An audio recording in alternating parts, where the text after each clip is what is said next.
Berakhir musim 2024-25 Liga Super Malaysia pada April lepas, dan seperti biasa, Johor Darul Takzim FC telah dinobat sebagai juara buat kali ke-11 berturut-turut dan memenangi Piala FA serta Piala Malaysia baru-baru ini. Tempat kedua dihuni oleh Selangor FC yang melayakkan diri mereka sekali lagi ke pentas Asia Champions League 2 musim depan.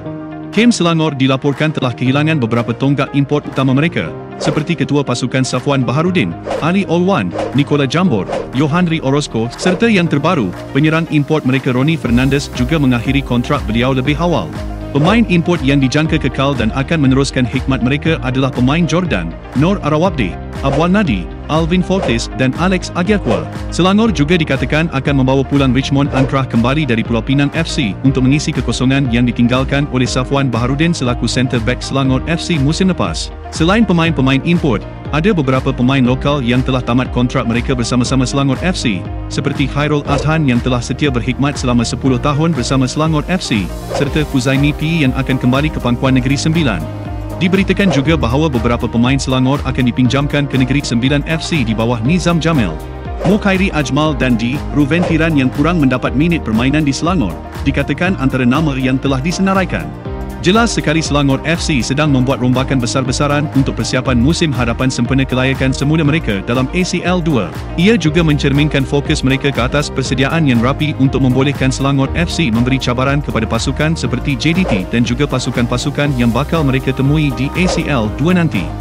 Baru-baru ini Selangor FC dikabarkan sedang merisik pemain pertahanan kanan muda Garuda Indonesia, Eliano Regendes yang sedang bermain di Liga Belanda dengan PEC Zwolle.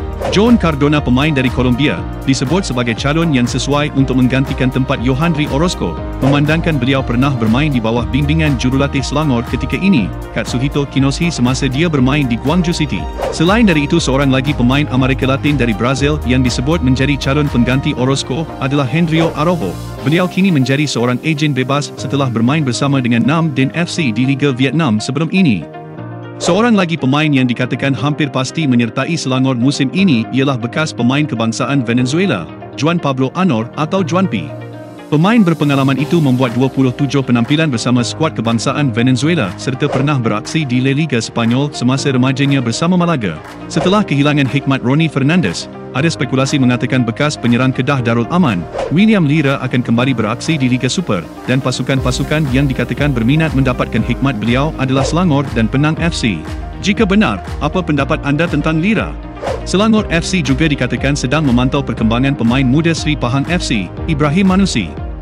Pemain tengah Sri Pahang FC itu dikatakan amat menyerlah ketika perlawanan akhir Piala Malaysia menentang JDT baru-baru ini. Pemain yang berasal dari Paya Jaras tersebut beraksi dengan cemerlang di perlawanan akhir itu dengan berjaya menghentikan beberapa gerakan dari pasukan JDT. Dia kini menarik minat kelab seperti Penang FC dan Selangor FC sendiri. Terbaru, ada spekulasi mengatakan pemain dari Indonesia Saadil Ramdhani yang meninggalkan Sabah pada musim lepas akan bertukar angin ke Lembah Kelang dan dikatakan Selangor FC adalah kelab yang sedang memantau perkembangan beliau.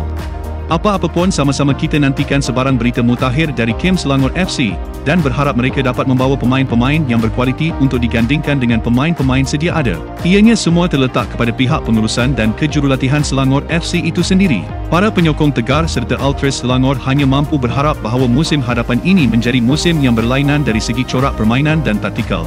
Seterusnya mampu mengubah pencapaian Selangor yang agak hambar di beberapa musim kebelakangan ini. Sekian buat masa ini, terima kasih kerana menonton dan jumpa lagi di video-video kami yang akan datang.